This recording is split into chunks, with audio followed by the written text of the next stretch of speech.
तो दोस्तों आज के एपिसोड में हम जानेंगे कि बाइबल जानवरों के हकूक़ के बारे में क्या कहती है और ये भी कि क्या खुदा की नज़र में जानवरों की वही कदर है जो इंसानों की।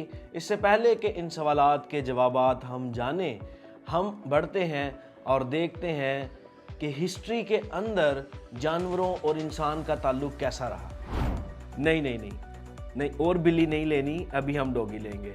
बिल्ली ऑलरेडी मौजूद है। ओके, मैं बाद में बात करता हूँ। ओके, हेलो दोस्तों, कैसे हैं आप सब? उम्मीद करता हूँ आप सब खैरियत से होंगे। आपको पता तो लग ही रहा होगा हमारे घर पे क्या मामला चल रहे हैं, क्या मुश्किल पड़ी हुई है। वो ये पड़ी हुई है, छोटी बहन कहती है एक और बिल्ली लेनी है। मैं कहता हूँ पहले से मौजूद है, अब हम एक डॉगी लेते हैं। लेकिन अगर मामा की बात की जाए तो उनको कुछ भी पसंद नहीं है इन दोनों में से। लेकिन फिर भी जब हम रख लेते हैं तो उनकी देखभाल वही करती हैं, उनको खाना खिलाना, उनको नहलाना, उनको अगर सर्दी लग रही है सर्दी के मौसम में तो उनको अंदर लेके जाना, तो ये सब मामा कर रही होती हैं ना पसंद के बावजूद भी। इसी तरह से बहुत से घरों के अंदर लोगों को जानवर पसंद नहीं होते, कुछ को पसंद होते हैं। अगर हम बात करें तो कुछ लोगों ने तो अपने जानवरों को अपने घर का फर्द समझा होता है। आपको अंदाज़ा तो हो ही गया होगा हम किस टॉपिक पे बात करने वाले हैं। हम आज बात करने वाले हैं पालतू जानवरों के बारे में। अगर पेट्स की बात करें तो ये वो जानवर होते हैं जिन्हें घर में पाला जा सकता है, जैसे तोते, कबूतर, बिल्लियाँ, डॉग्स और अक्सर औकात तो शेर भी। अच्छा, शेर की अगर बात करें तो घर में भी शेर मौजूद होते हैं, जैसे पापा के शेर। अच्छा चलें छोड़ें। अगर इंटरनेशनली बात करें हम तो इंटरनेशनली पेट्स को बहुत सीरियस लिया जाता है और लोग इनका बहुत ध्यान रखते हैं, इनकी बहुत केयर करते हैं। डॉक्टर्स को दिखाना, इनका स्पेशल फूड लेके आना। लेकिन हम पाकिस्तान को जब देखते हैं तो पाकिस्तान के अंदर इन्हें बामकसद इस्तेमाल किया जाता है, यानी घर का ध्यान रखना या इस तरह से कुछ भी। लेकिन अब ट्रेंड चेंज हो रहा है और पाकिस्तान के अंदर भी लोगों ने जानवरों को शौक के तौर पर पालना शुरू कर दिया। 2007 के सर्वे के मुताबिक यूके के अंदर तकरीबन 57% खानदानों के अंदर पालतू जानवर पाए गए। इटली में किए गए 2009 के सर्वे के मुताबिक वहां पर तकरीबन 45 मिलियन पालतू जानवर पाए गए, जिनमें से तकरीबन 7 मिलियन तो सिर्फ कुत्ते ही थे। 2013 के एक सर्वे के मुताबिक अमेरिका के अंदर बच्चों की निस्बत 4 गुना ज्यादा तो पालतू जानवर ही पाए गए। अगर हिस्ट्री की बात करें तो सबसे पहले बिल्ली का इंतखाब किया गया पालतू जानवर के तौर पे, वो इसलिए कि चूहों को कंट्रोल कर सके।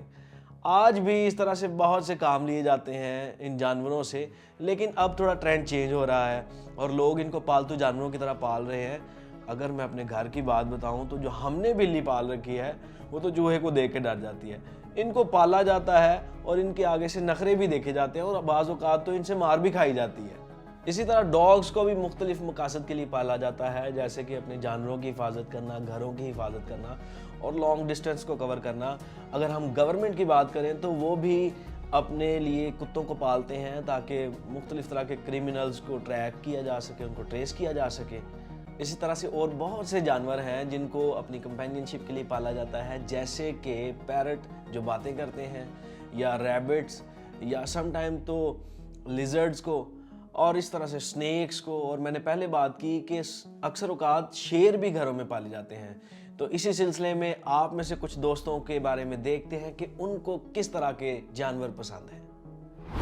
ये इदारा जंग के नतीजे में ज़हनी तनाव का शिकार हुए फौजियों को सर्विस डॉग्स फराहम करता है। लोग जो अपने बच्चों को घरों में मुख्तलिफ किस्म के पेट लेकर देते हैं, ख़ास तौर पर डॉग और कैट्स वगैरह लेकर देते हैं, तो अक्सर ये देखा गया है कि जब घर वालों का उनसे जी बढ़ जाता है या बच्चे उनसे उकता जाते हैं तो उन जानवरों को जो है वो लावारिस छोड़ दिया जाता है। सुपर डॉग और अंडर डॉग के बाद पेशे खिदमत है एयरपोर्ट डॉग, ऐसे कुत्ते जिन्होंने एयरपोर्ट पर जहाज देखकर उड़ने की ठानी। वाह दोस्तों, आपने बहुत अच्छी बातें की हैं। इसी तरह से जानवर हमारी रोज़मर्रा की लाइफ के अंदर बहुत कारआमद हैं। हमें सुबह सुबह उठाने में, फिटनेस में हमारी मदद करते हैं, हमारी सेफ्टी के लिए इमोशनली अटैचमेंट हो जाती है। इसी सिलसिले में हम देखते हैं कि बाज़ औक़ात लोगों के जब जानवर उनसे बिछड़ते हैं तो उनके सवालात आ जाते हैं कि क्या हम दोबारा इनसे मिल पाएंगे। मुझे भी बहुत से सवालात ऐसे तंग करते हैं, आपने ऐसे बहुत से सवालात भेजे हैं। इन्हीं के बारे में हम अपने बाइबल एक्सपर्ट से पूछते हैं कुछ सवालात। तो चले मिलाते हैं अदील भाई को कॉल। हेलो अदील भाई, कैसे हैं आप? जी मैं बिल्कुल ठीक हूँ भैया, आप कैसे हैं? जी खुदावंद की बड़ी शुक्रगुजारी। पहले की तरह हमारे पास फिर कुछ सवालात हैं आपसे पूछने के लिए। जी बिल्कुल, मैं तैयार हूँ।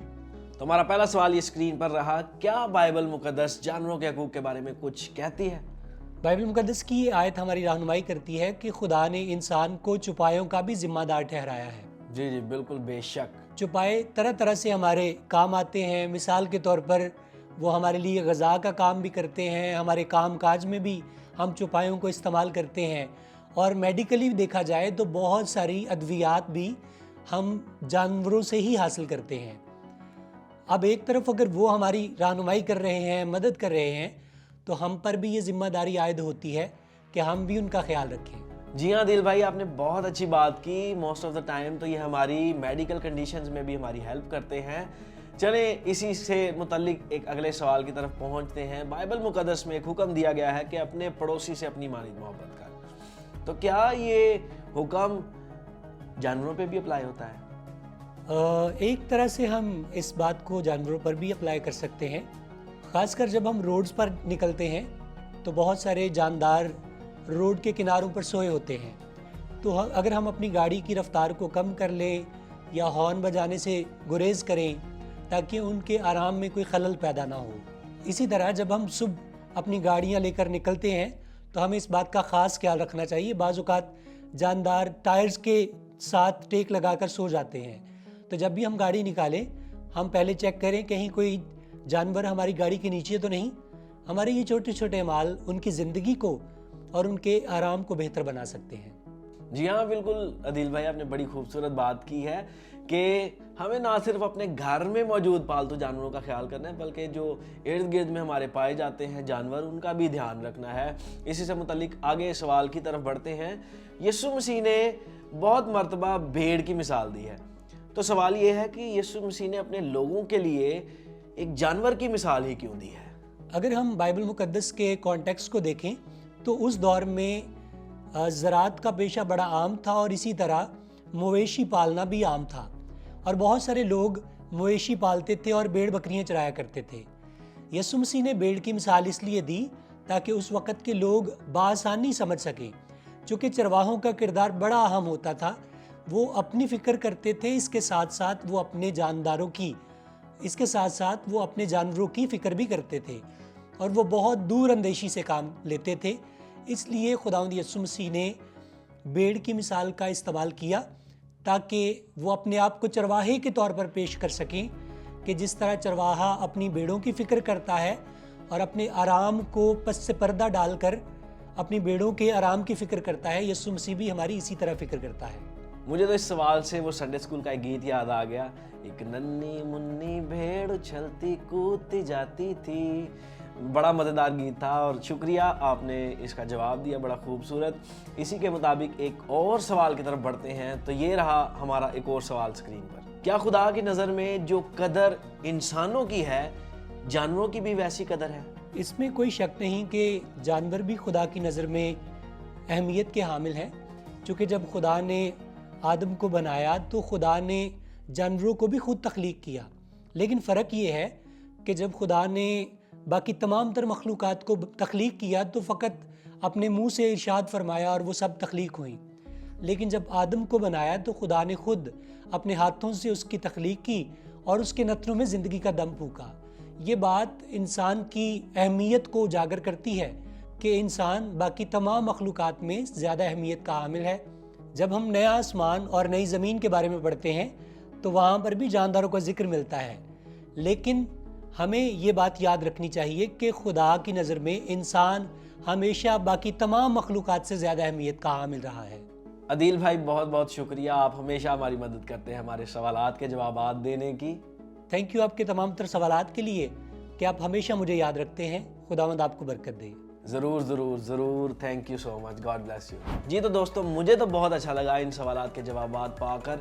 एक बात तो कंफर्म है, जिस तरह से हम अपने इर्द गिर्द रहने वाले अपने दोस्तों से मोहब्बत करते हैं, उसी तरह से हमें अपने जानवरों से भी मोहब्बत करनी है, उनका ख्याल रखना है, क्योंकि ये खुदा ने जब दुनिया को क्रिएट कर रहा था, खुदा ही की बनाई गई मखलूक है, खुदा की ही तख्लीक है, तो इनका भी ख्याल रखें। और आपके दिलों में अगर कोई क्वेश्चंस हैं तो ज़रूर हमें हमारे दिए गए पेज, हमारे लिंक पर उनको पोस्ट करें ताकि हम मिलकर अगले आने वाले एपिसोड्स के अंदर उनको भी देखें। तब तक के लिए खुदा हाफिज़, गॉड ब्लेस यू।